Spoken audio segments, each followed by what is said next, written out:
ملتی۔ دنیا میں 4 طرح کے لوگ ہیں۔ ایک وہ ہیں جو اچھے ہیں لیکن اچھائی کرنے میں بھی برے ہیں تو اچھے لیکن اچھائی کرنے میں بھی برے ہیں۔ مثال کے طور پہ آپ ایک مومن سے قرضہ لینے گئے، اس نے پیسے تو دیے آپ کو، لیکن آپ کو اتنے تانے دیے کہ آپ نے کہا پھر کبھی مر بھی جاؤں میں اس سے قرضہ نہیں لوں گا۔ یہ ہے تو اچھا لیکن اچھائی میں برا کر رہا ہے۔ صدقہ دیتا ہے لیکن غریبوں کو ذلیل کرتا ہے، مدد کرتا ہے لیکن ذلیل کر کے مدد کرتا ہے، انہیں خفت میں آ کر لا کر ان کی مدد کرتا ہے۔ مولا فرماتے ہیں اچھائی کر رہا ہے لیکن اچھائی میں برا ہے۔ دوسرا طبقہ وہ ہے جو اچھا ہے لیکن اپنی اچھائی میں اعلیٰ ترین ہے، جیسے علی مرتضیٰ تھے۔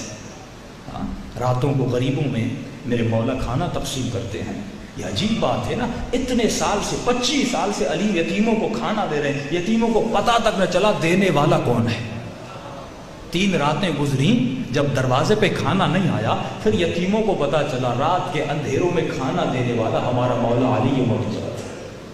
فقیر ہے، مولا اپنے ہاتھوں سے کھانا کھلاتے ہیں، کبھی اس کا سر دباتے ہیں، کبھی اس کے بازو دباتے ہیں۔ 3 دن گزر گئے، رو کے کہتا ہے میرا دوست کہاں ہے؟ حسن نے کہا کون سا دوست؟ کا روزانہ آتا تھا، اپنے ہاتھوں سے کھانا کھلاتا تھا، یہ نابینا تھا، دیکھ نہیں سکتا تھا، اپنے ہاتھوں سے سر دباتا تھا، جب تک مجھے نیند نہیں آتی تھی تب تک نہیں جاتا تھا۔ بہت پوچھا تو کون ہے؟ کہتا ہے نام جان کے کیا کرو گے، بس اتنا جان لو تو میرا دوست ہے، میں تیرا دوست۔ یہ ہے اچھائی سے اچھائی کرنا۔ ایک شخص مدینے میں آیا، لوگوں سے پوچھا اس مدینے میں سب سے بڑے کریم کا گھر کہاں ہے؟ ورنہ کریم تو اہل بیت میں حسن ابن علی تھے، مولا شہید ہو چکے تھے۔ لوگوں نے کہا حسین کے گھر چلا جا، یہ کریم گھرانہ ہے۔ کہتا ہے میں اس گھر پہ آیا، دروازے پہ دستک دی، امام حسین باہر نکلے، اس نے مولا کی فضیلت میں شعر پڑھنا شروع کیے۔ کہا حسین تو بھی کریم ہے، تیرا بابا بھی کریم تھا، تیرے بابا کے در سے کوئی خالی ہاتھ نہیں گیا، کیا ہو سکتا ہے میں سائل ہوں تیرے در سے خالی چلا جاؤں؟ اتنا سننا تھا۔ امام حسین نے کہا تھوڑی دیر ٹھہر جا، دروازے کو بند کیا، گھر کے اندر گئے، مولا نے ایک رومال اٹھایا سفید، وہ کمرے میں رکھ دیا۔ امام نے سارے گھر والوں کو کہا جس کے پاس جو ہے اللہ کی راہ میں دینا چاہتا ہے، اللہ کے بندے کو خوش کرنا چاہتا ہے، وہ رومال میں ڈال دے۔ امام کے پاس جتنے پیسے تھے مولا نے رکھے، بیویوں کے پاس بالیاں تھیں، اگر کوئی زیور تھے وہ اس میں رکھ دیا۔ امام نے بند کیا۔ اب مولا دیتے کیسے ہیں؟ فرمایا حسین نے تھوڑا سا دروازہ کھولا، اتنا کھولا کہ مولا کا ہاتھ وہاں سے باہر چلا جائے۔ امام نے ہاتھ نکال کے اس کے ہاتھ میں رکھا، اس نے شعر پڑھے تھے حسین تو کریم ہے، کریم کا بیٹا ہے۔ امام نے فرمایا ہاں میں کریم ہوں لیکن مجھے معاف کرنا اگر یہ تیرے لیے کم ہو۔ حسین معذرت چاہتے ہیں، اتنا کہنا تھا وہ زار و قطار رونے لگا، کہتے کتنے آپ کریم ہیں، یہ میں نے جتنا مانگا تھا اس سے بھی زیادہ ہے۔ امام حسین کے قدموں کو چوم کے چلا جاتا ہے۔ یہ کردار ہے، اچھائی کرو تو ایسی کرو کہ دنیا تمہاری اچھائی کو یاد رکھے۔ ایران کے بہت بڑے عالم دین تھے، ان کے گھر میں ایک چور چوری کرنے آیا، گھر کے اندر گیا۔ قبلہ صاحب کا گھر بہت سادہ سا گھر تھا، بہت عارف باللہ تھا، جو اپنے کردار کے ذریعے سے لوگوں کو تبدیل کرتے تھے۔ کچھ نہیں ملا گھر میں، چور نے ایک قالیچہ تھا وہ اٹھا کے لپیٹ کے اپنے بغل میں ڈال کے گھر سے نکلنے لگا کہ جیسے دروازے سے نکلنے لگا مولانا صاحب بھی تشریف فرما ہو گئے۔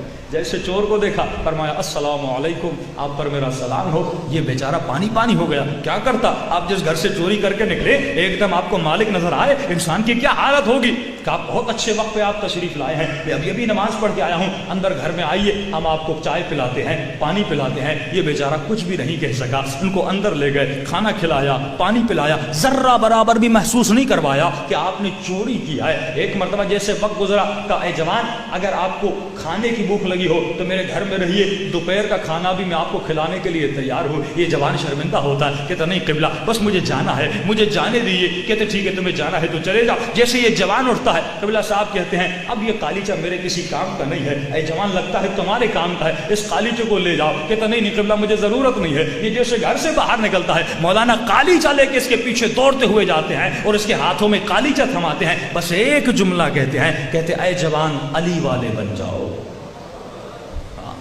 علی کے کردار پر چلنا شروع کر دو۔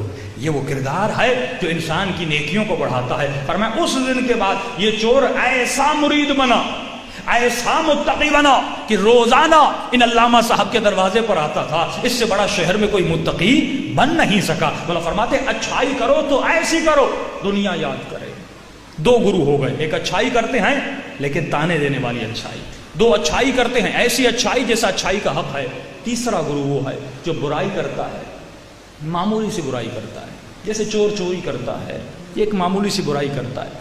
مولا فرماتے ہیں چوتھا گروہ وہ ہے جن پر اللہ کی لعنت ہے، اشد اللعن ہے۔ وہ کون ہے؟ جو برائی کرتے ہیں لیکن بدترین برائی کرتے ہیں۔ کیسی برائی؟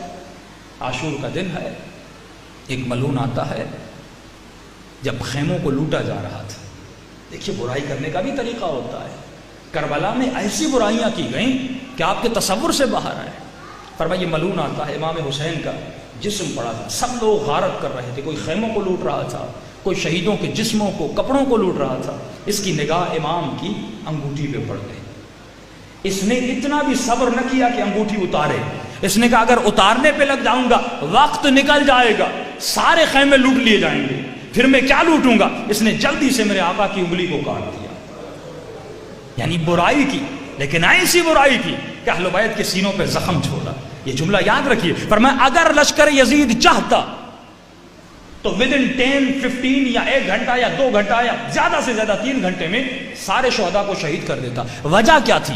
ایک ایک کو شہید کیا، کہ ایک ہجوم کرتے سب کو شہید کر دیتے، لیکن وجہ کیا تھی؟ ایک ایک شہید آتا ہے اس کو شہید کرتے ہیں۔ فرمایا وجہ یہ تھی یہ حسین کو تکلیف دینا چاہتے تھے کہ حسین ابن علی کی نگاہوں کے سامنے ایک ایک کو شہید کیا جائے اور آخر میں میرے مولا کو تک و تنہا کر کے شہید کیا جائے۔ فرمایا بد ہے، بدی کر رہا ہے، لیکن ایسی بدی کر رہا ہے کہ اس سے بڑا کوئی بدتر نہیں۔ اسی لیے امام فرماتے ہیں اگر تقویٰ کے اعلیٰ ترین مقام پہ پہنچ جاؤ تو یہ بات یاد رکھنا، جب تو اس مقام سے گرے گا اگر تکبر اور عجب میں آئے گا تو اے مومن ایسا گرے گا تم نے تصور نہیں کیا۔